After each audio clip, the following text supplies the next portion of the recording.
So I'm here today with Lock and Talk Virginia, and we are at one of our gun shop partners' shops to look at the demonstration of applying a cable lock properly to a handgun.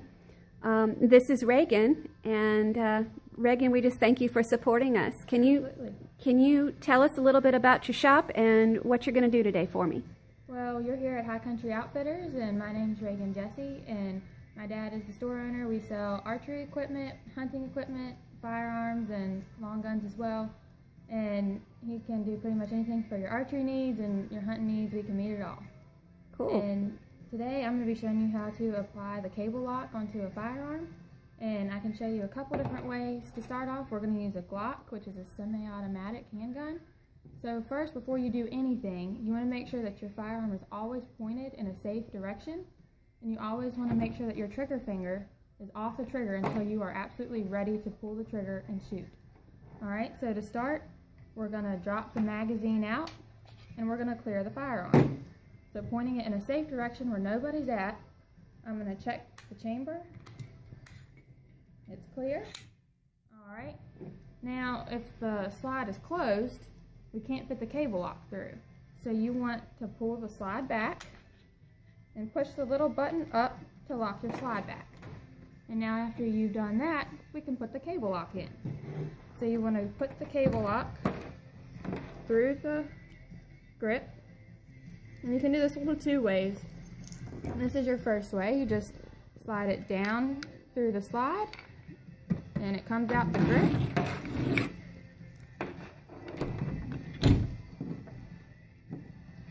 And then we're going to go ahead and lock it up.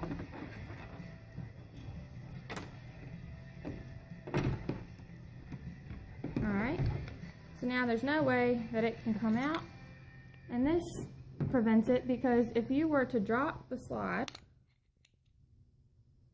there's no way that the slide can fully be depressed, so that way there's no way a bullet could go in and you couldn't pull the trigger. There's just no way you could do it. Alright, that's one of two ways. I'll show you the second way. Alright.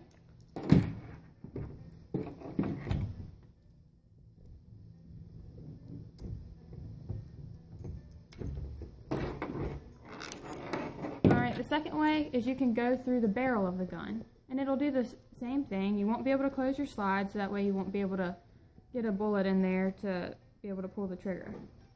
Alright. This way is a little more difficult, but either way will work.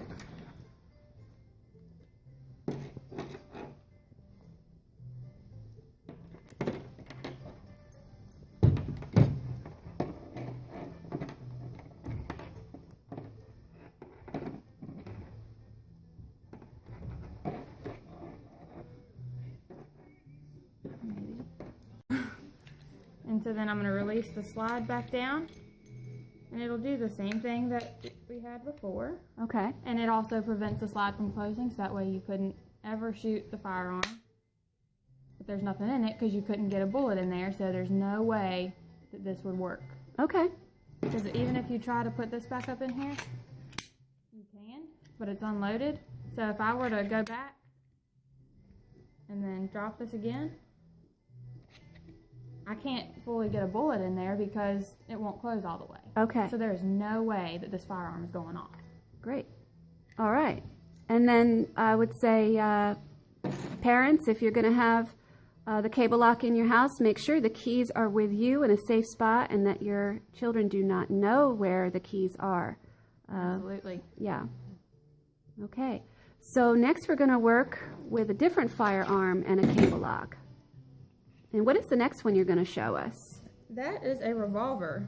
Okay. And a revolver is, same rules apply. You also need to make sure that you always point the firearm in a safe direction. So that way if something were to happen, it wouldn't be pointed at anybody. Alright, let's take care of this one here. And just to note that with the cable locks for our grant for Lock and Talk Virginia are going to be good for Glocks because the trigger locks that we have for the grant that we're giving away will not fit the Glocks. So request from us the cable locks for that case. Absolutely. And the semi-automatic firearm that I just showed you, that was a Glock. So Okay. the cable locks will absolutely work on the Glock. And every single Glock that goes out of our store, we sell a cable lock with it. So that way, if there's somebody who has small children or someone who might be thinking of suicide, you never know somebody's situation, but That's that right. will prevent them being able to discharge this firearm. Great. Okay. Next, we're looking at a 38 special revolver, and same rules apply like I said before. You always want to make sure it's pointed in the safe direction, and this is a little different. You want to hit the button, or however, each revolver is different, and so you want to be able to open up this cylinder to make sure it's clear. And on this one, we have a push button that we are going to push that button and pop out the cylinder, and as you can see, it is completely clear. There's nothing in it. Okay. And so now for this one, it'll still work. You just put it in through the barrel and come around the cylinder, Okay. and then we're going to put it into the lock, turn the key, and we're going to pull the key out, and there is no way that cylinder is closing. So there is no way that you can even get a bullet in there. Right. So, and that is pretty much the only way that you can put cable lock on these handguns, but either way, there's no way this is going off. Okay. So, and then to take it off, you just put your key in and pull it back out through the barrel. Let's see here. Well, this has been really helpful, and I think it's going to help people who, not only if they get a cable lock with a gun that they've purchased, but if they get one through the grant and they're going to apply it to a firearm they already have, it just helps them understand a little better. Sometimes the written directions can get confusing. Absolutely, and a lot of times I even go to videos for people who are demonstrating something that I need help with, because sometimes seeing it is better than just hearing it or reading it. Yeah. So glad we're able to help and be able to demonstrate this for you all. Thank you so much, Reagan. And this is Absolutely. High Country Outfitters. Thank you.